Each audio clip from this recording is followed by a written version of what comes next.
Rocker Pat here. All right, guys, man, it is a gloomy day in the jungle today, man. It's not so bad, but I will tell you this. The other day, I got the I listened to a Pink Floyd song, and I got to thinking, man, I haven't seen The Wall in forever. So I went there and I got on that eBay and I ordered myself up a copy of The Wall. And man, I watched that the other day, and dude, don't ever watch The Wall, man. That is one downer ass movie from the beginning to the freaking end, man. It's like, man, holy shit, dude, just go ahead and kill yourself and get it over with and make me stop. But this is what ended up happening was, I had to give my container a makeover because moving out of this shop over here, and I need someplace to store my stuff. And I got a lot of stuff.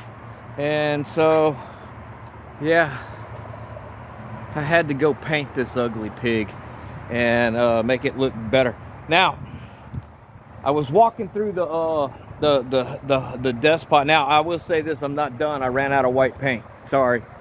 But, yeah, I ran out right up there and everything. But, yeah, I think it came out right. Now, let's talk about this paint. Because I went to the local despot and they won't mix white Rust-Oleum into any color, so they wouldn't match anything. So me being the bright ass son of a bitch that I usually am, it usually comes and bites me in the ass. And I went and I bought a gallon of white paint and a quart of gloss royal blue Rust-Oleum. And like a dummy, I went there and then I poured that whole gallon of white paint up in that jug right there that holds 2.5 gallons. And poured in my blue paint, and man, that was nowhere near the color of that building. So on my fourth trip to the despot, and I actually cleaned the shelves out on 2 stores. Yeah, I finally found the right ratio, and that ratio ended up being 2 to 1. 2 gallons of this to 1 gallon of that gave me that, and it's close enough to what I was after. I just didn't want this thing looking like a big eyesore sitting out here in the front yard, and I figured if I could make it look like that chicken coop over there a little bit, it might not look so bad. So what I was getting at was that I'm walking around and that jug ain't getting no emptier every time I paint this thing. I ended up painting this thing twice.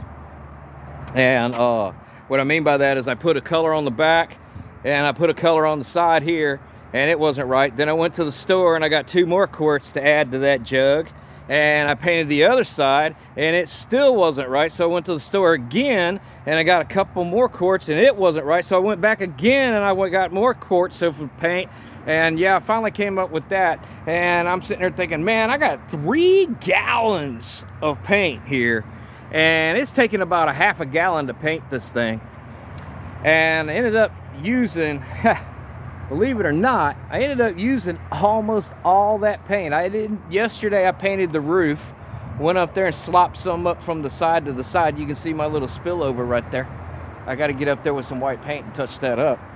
But yeah, that $1,400 pig cost me $250 to paint, and me out here doing it. I pressure washed it first, of course, and then I ran out of the white. I got to get some more white. Those pillars right there will be white, and it'll be white across the top and then blue across the bottom. I'm probably not gonna paint these bottoms. I kind of like them darker, and kind of like it's got a foundation. If I painted it any color, I'd probably paint it like concrete gray. That would be cool. But yeah, dressing a pig out here. That's what I did this week. The big job. And I don't know, it'll look good sitting over there. I'm waiting on my buddy to come pick it up and move it to the other side of the yard. I figured it'd be a whole lot easier to paint it right here and wash it than it would be to go to the other side. All right, guys, well, that's all I got this week. We've been rocking it down, getting them down and making them sound, and y'all keep rocking and a-rolling and a-rolling and a-rocking. I got to go back to grinding it down on the red car.